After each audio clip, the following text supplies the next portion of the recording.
Hey, algebra students, in this lesson, we're going to be talking about completing the square. And I'm just going to tell you, this lesson is a tough one. This is going to be a lot like the lesson on grouping, where I showed you how to do grouping, but it didn't really make sense the first time or the second time or the third time. But when you got to doing it enough times in the homework, eventually it started to make sense. Grouping was a lesson where we had to do something that was very just by the book. You have to do it the same way every time. There's kind of a formula how to do it. Just follow the formula. Completing the square is exactly the same thing. You just have to follow the formula and do things exactly like I show you in this lesson. And if you do them exactly like I show you in this lesson, you'll always end up with the right answer. I think you might find that this is a really handy way of solving some quadratic equation problems. Okay. Now, here's what we're going to do. We're going to follow this formula. Whenever I have a formula like in the form of x squared plus bx, okay, notice I have an expression x squared plus 24x down here in letter A. What we're going to do is we're going to take whatever the number is that's multiplying the x, that's our b. We're going to divide it by 2. So over here, if we look at the example, 6 is multiplying x, so 6 is our b. We're going to divide 6 by 2 over here in the parentheses. And then we're going to square it. 6 divided by 2 is 3. 3 squared is 9. Now, what did that do for us? By taking the middle number, the middle coefficient, and dividing it by 2 and squaring it, what we just did is set up our polynomial, it's a trinomial, in a form that fits one of our special patterns. Remember, we had those two special patterns that sometimes trinomials take on. One of them was a perfect square trinomial. The other was the difference of two squares. In this case, we're going to manufacture perfect square trinomials, okay? Now here's the question. I added 3 squared to this expression, x squared plus 6x. When I did that, when I added 3 squared, did I change the value of the expression? Is x plus 3 squared the same as x squared plus 6x? The answer is no, they're not the same. Yes, I did change the value of my expression. When we get to equations down here, I'm going to have to find a way to make sure that I don't actually change the value of the equation. So pay attention. Letter A, we're going to change the value of the expression by adding something to it to complete the square. We're going to have to figure out how to do the same thing for letter B, but not actually change the value of the equation. I'll bet some of you perceptive algebra students can figure out what we're going to do when we get down there. But let's start off with letter A. So I'm going to show you how this formula works for these types of problems. Letter A, we need to set this up in the form x squared plus, let's see, it's 24x in this case, plus something is going to help us complete the square. Now, what do I need to add to this? I need to add 24 divided by 2 squared. Okay, 24 divided by 2 is 12. 12 squared is 144. So it's going to be 24 divided by 2 squared. I'm just going to work this out in a very methodical way this first time just to show you. So 24 divided by 2, I have to do what's in parentheses. It's going to be 12. 12 squared is 144. I'm just adding an actual number to this, okay? Hey, what did I just do? I just turned this into x squared plus 24 plus 144. I notice the first number is squared, the last number is squared, and then the middle number is 2 times the square root of the first number times the square root of the last number. That's a pattern. That's one of those special trinomial patterns.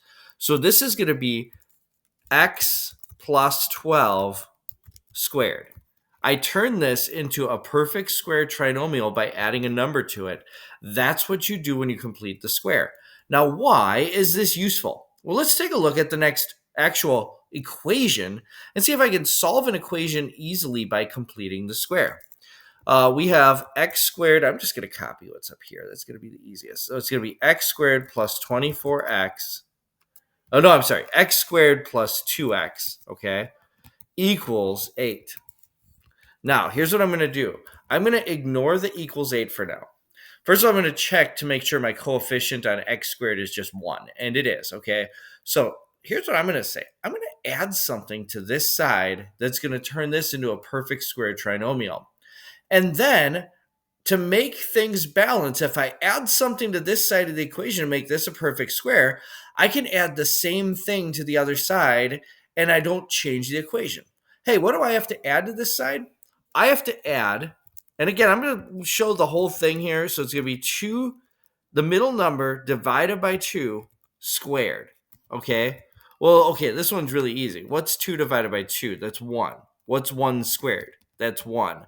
I'm adding 1 to the left-hand side. And if I add 1 to the left-hand side, what do I have to do to make this balance? Notice it was x squared plus 2x.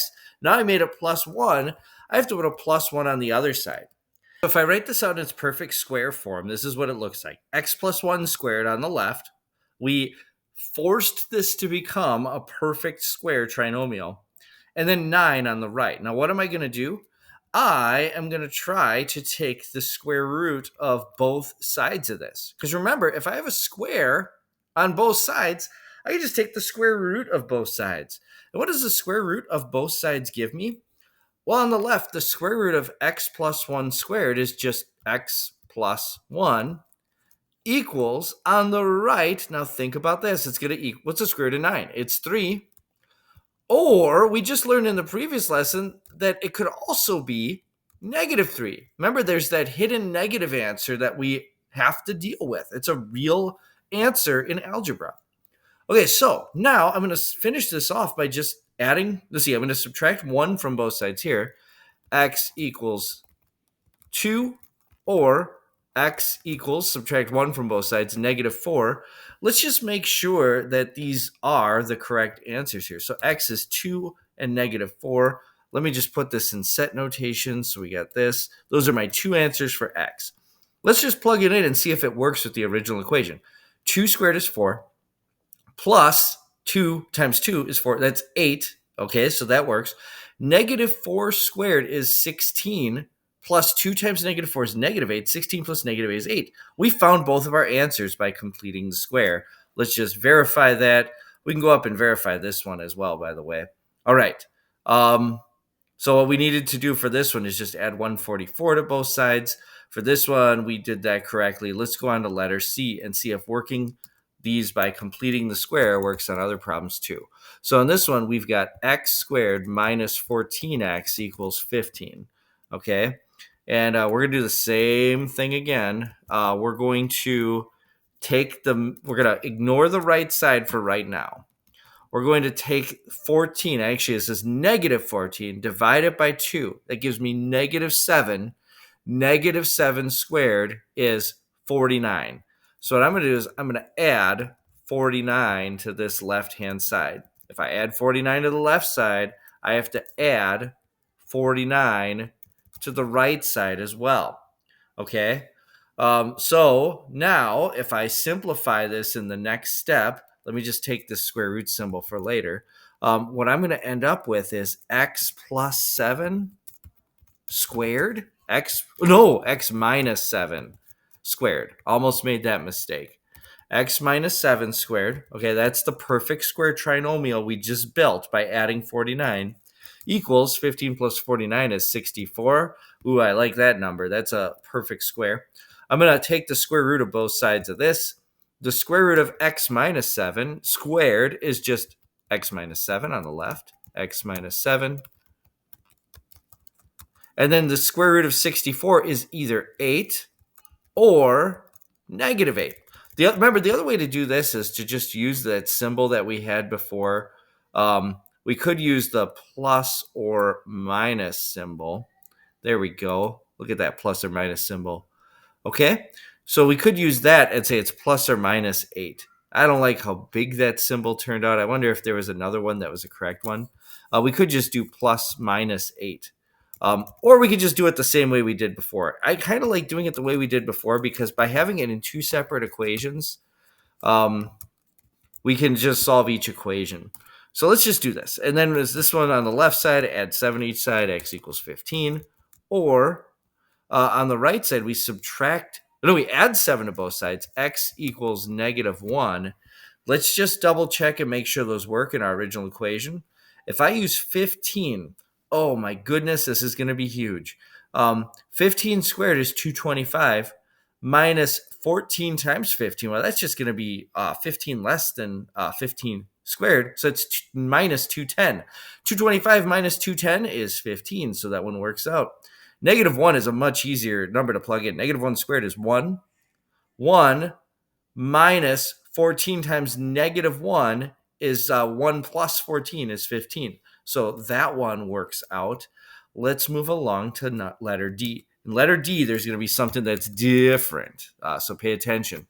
The first thing we need to do in this one is make sure our leading coefficient is just 1. So what I'm going to do in this one is divide everything by 3 as I write it out, because I need that leading coefficient. Even if something else becomes a fraction, I need that leading coefficient to be 1. So this is going to be x squared instead of 3x squared. Okay.